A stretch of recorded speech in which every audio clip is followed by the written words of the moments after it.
आप सबके घर में सुख शांति हो। आज आत्मज्ञान भी थोड़ा सुन लीजिए।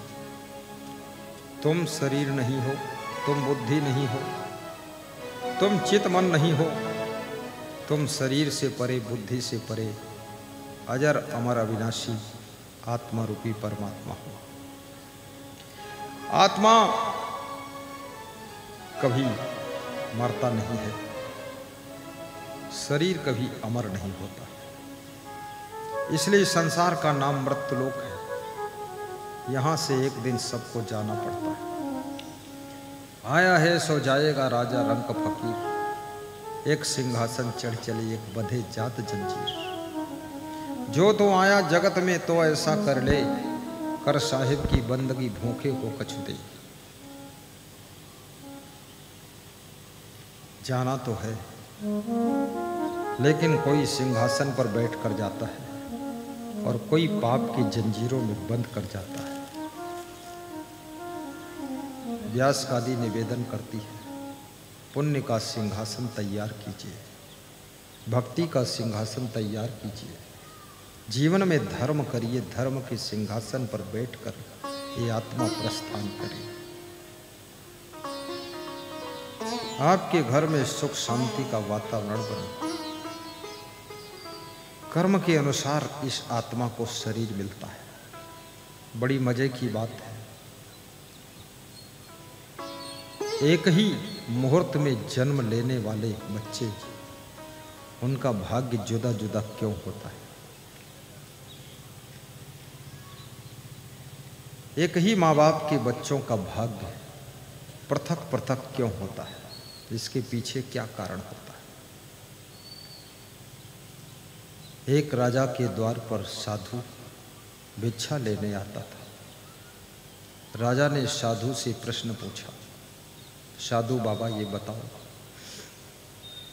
एक ही मुहूर्त में जन्म लेने वाले बच्चों का भाग्य जुदा जुदा क्यों होता है?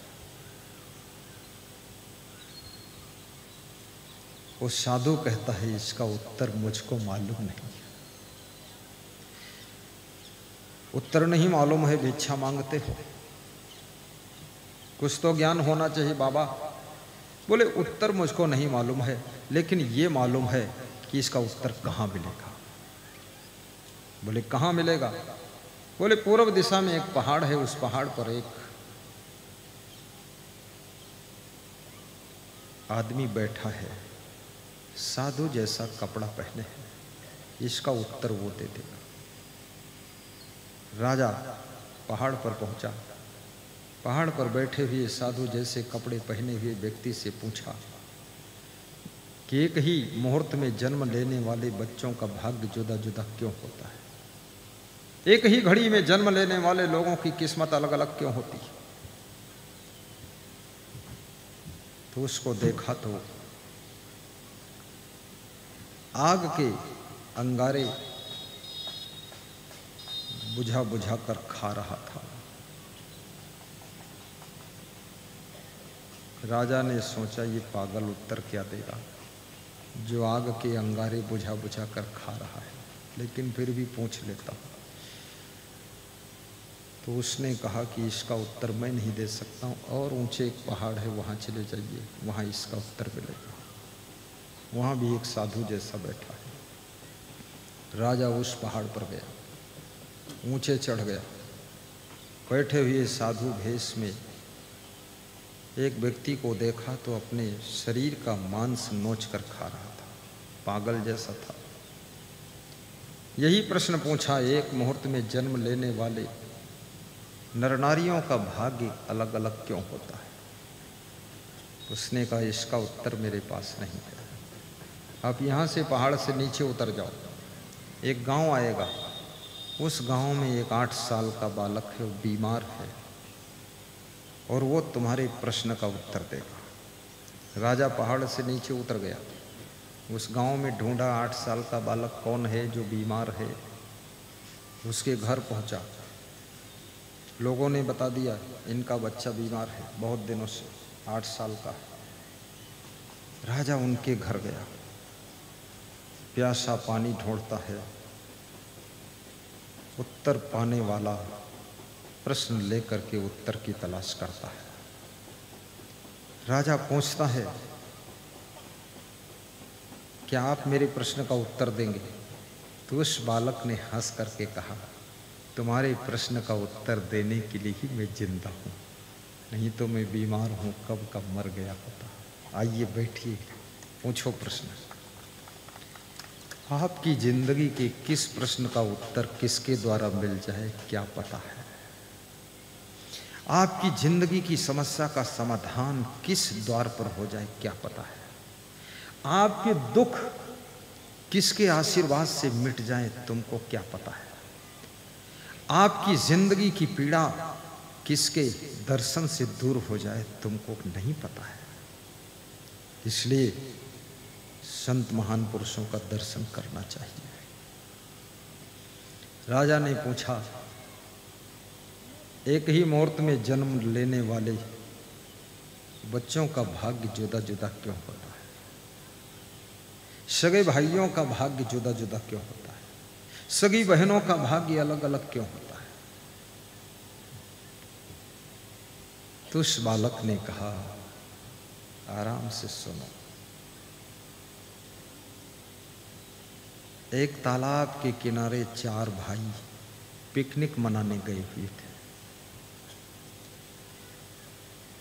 दाल और बाटी बना रहे थे। दाल बाटी बन करके तैयार हो गई, खाने के लिए बैठ गए। चारों भाइयों ने 4 बाटी बनाई थी। जब खाने के लिए तैयार हुए, सबको एक एक बाटी अपने अपने पत्तल पर मिल गई। उसी समय एक भूखा साधु आया और वो मांगने लगा। बड़े भाई से मांगा कि जरा एक बाटी दे दो, आधी बाटी दे दो, भूखा बहुत हूँ। तो उसने जवाब दिया बड़े भाई ने, तेरे को बाटी दे दूंगा तो मैं क्या आग का कोयला खाऊंगा, राख खाऊंगा? तो वही व्यक्ति मर करके पहले वाले पहाड़ पर आपको मिला है। उसका दिमाग क्रैक हो गया है और आग को बुझा बुझा कर कोयला बनाकर खा रहा है। उसको ये मिला। दूसरे पहाड़ पर जो मिला, दूसरे भाई से जब बाटी मांगा उस साधु ने, तो उसने कहा तेरे को खिला दूंगा तो क्या मैं अपना मांस खाऊंगा? तो वो भी पागल होकर पैदा हुआ है, वो अपना मांस नोच नोच कर खा रहा है। और तीसरे भाई से जब मांगा कि तुम बाटी दे दो, तो उसने उत्तर दिया था, तेरे को बाटी खिला दूंगा, क्या मैं भूखों मरूंगा? तो तीसरा भाई कोई और नहीं था, वो मैं था। मेरे ऐसा रोग हुआ है कि मैं कुछ खा ही नहीं सकता, भूखों ही मर रहा हूँ। मैं वही पैदा हुआ हूँ जिसने बाटी नहीं दिया था खाने को और कहा था भूखों मरूंगा, तो मैं भूखों ही मर रहा हूँ। बोले चौथा भाई, उसने आधी बाटी तोड़कर उस साधु को खिला दिया था, आधी स्वयं खा लिया था। वो चौथा भाई कोई और नहीं है, वो आधी बाटी के पुण्य से वो तुम ही हो। तुम उसी पुण्य से राजा हुए हो, हम लोगों की ये दशा हुई।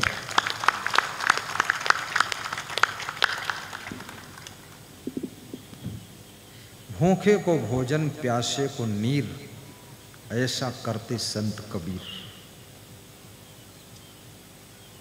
जो तो आया जगत में तो ऐसा कर ले, कर साहिब की बंदगी भूखे को कछु दे। कोई प्रेम का भूखा है, उससे प्रेम से बोल दीजिए। आपके पास में 3 प्रकार के लोग रोज आते हैं, मिलते हैं। एक तो भाव लेकर आदमी आता है, दूसरा प्रभाव में आता है, तीसरा अभाव में आता है। जो भाव में आता है वो केवल आपके प्रेम भाव का भूखा होता है।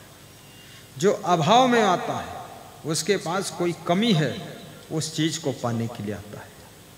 और जो प्रभाव में आता है वो अपनी अकड़ दिखाने के लिए तुम्हारे पास आता है कि मैं भी कुछ हूं, समझ लेना। भाव, अभाव, प्रभाव, ये 3 ग्रेड के लोग तुमको रोज मिलते हैं। जो भाव में मिले उसको प्रेम दे देना, प्रेम भाव कर देना।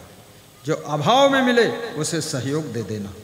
जो अपने प्रभाव के अहंकार में मिले उसको नमस्कार करके जाने का रास्ता दे देना। छुट्टी।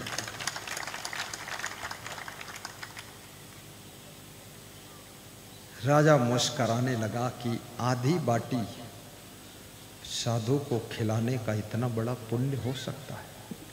बोले ये सामने है, हम तुम चारों सगे भाई थे, आज अलग अलग पैदा हुए, इसलिए हर जीवात्मा का भाग्य जुदा जुदा होता है। ये जो अभी तुम सेवा करते हो ना, भोजन खिलाते हो, किसी को पानी पिलाते हो, प्रसाद बांटते हो, दान पुण्य करते हो, देखने में लगता है हम दे रहे हैं, लेकिन सच्चाई ये है वो 10 गुना वापस तुम्हारे पास लौट कर आने वाला है। दे नहीं रहे, सब आएगा। आकाश में फेंके हुए फूल थोड़ी देर के बाद आपके सिर पर ही गिरते हैं। आकाश में फेंकी हुई धूल थोड़ी देर बाद आपके सिर पर गिरती है। आकाश में फेंके हुए कंकड़ पत्थर थोड़ी देर बाद तुम्हारे सिर पर गिरती है और सिर पे चोट लगती है। इसलिए याद रखना, फूल की वर्षा कीजिए, कंकड़ की वर्षा मत कीजिए, ताकि तुम्हारी जिंदगी में फूलों की वर्षा होती रहे, फूलों की वर्षा होती रहे।